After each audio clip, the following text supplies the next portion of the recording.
Good evening students. आज हम twelfth class geography में डिस्कस करेंगे the next main topic of the nature and scope of the human geography, that is neo determinism. पहले हमने discuss किया था determinism approach, then हमने discuss की पॉसिबिलिज्म अप्रोच। तो आज हम डिस्कस कर रहे हैं नियो डिटर्मिनिज्म, जिसका नेम है stop and go determinism. Okay, so ये जो कॉन्सेप्ट है, सबसे पहले stop and go determinism means हमें क्या करना है, डिटर्मिनिज्म और पॉसिबिलिज्म की अप्रोच को छोड़ना है एंड किसके साथ हमें जाना है, that is the neo determinism. इसी नियो डिटर्मिनिज्म को हमने न्यू डिटर्मिनिज्म या मॉडर्न डे या प्रेजेंट डे डिटर्मिनिज्म का भी नाम दिया, और इसी को सेकंड नेम क्या है, present day determinism.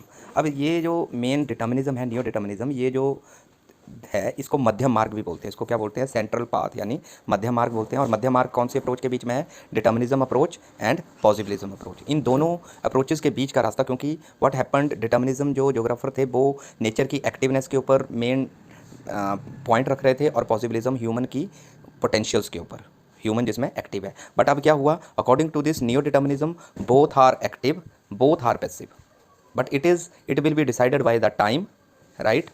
Time decide करेगा, प्लेस डिसाइड करेगा एंड सिचुएशन डिसाइड करेगी। ये सारे का सारा time, place and situation. Okay, अब ये जो कॉन्सेप्ट है किसने दिया, ग्रिफिथ टेलर, जो कि ऑस्ट्रेलिया कंट्री का था, और इसने इस थ्योरी को, इसका मेन फाउंडर था नियो डिटर्मिनिज्म थ्योरी का, और इसने एक बुक लिखी जिसका नाम भी ऑस्ट्रेलिया बुक था, राइट। उसी ऑस्ट्रेलिया बुक में ऑस्ट्रेलियन ज्योग्राफर ग्रिफिथ टेलर ने नियो डिटर्मिनिज्म अप्रोच को एक्सप्लेन किया। नियो डिटर्मिनिज्म अप्रोच जो है, that is introduced by the Griffith Taylor, right. Middle path है between the environmental determinism and the possibilism. It is also termed as neo determinism, stop and go determinism. और ये concept क्या है, this concept shows that neither there is, यहाँ पे कोई भी, neither there is a state of या situation of absolute necessity.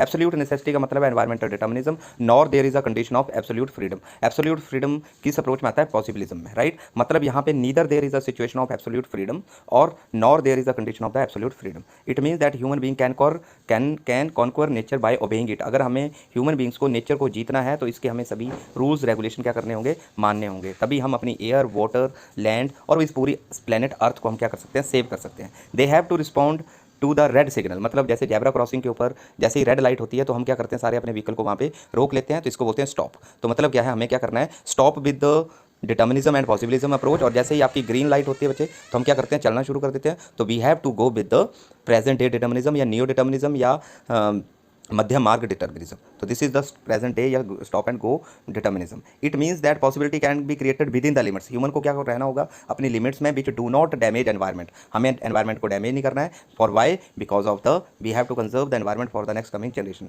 And there is no free run without accidents, right.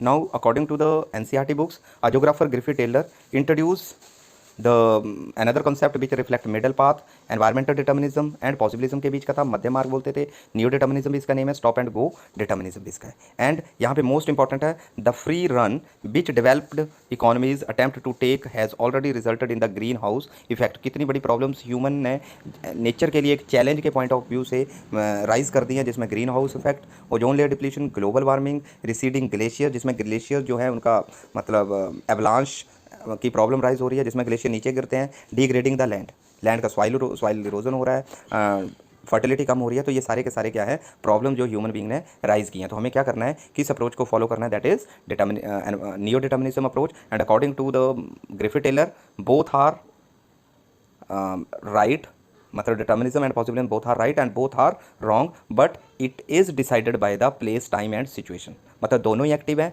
दोनों ही पैसिव हैं, बट ये कौन डिसाइड करेगा, ये टाइम, प्लेस एंड सिचुएशन। तो इस तरह से स्टूडेंट हमने तीनों अप्रोचेस को डिस्कस कर लिया है, that is the determinism approach, possibilism approach and neo determinism approach. तो इन तीनों अप्रोचेस के थ्रू हमारा कौन सा टॉपिक कंप्लीट हो गया, that is the nature and scope of human geography. Now thank you.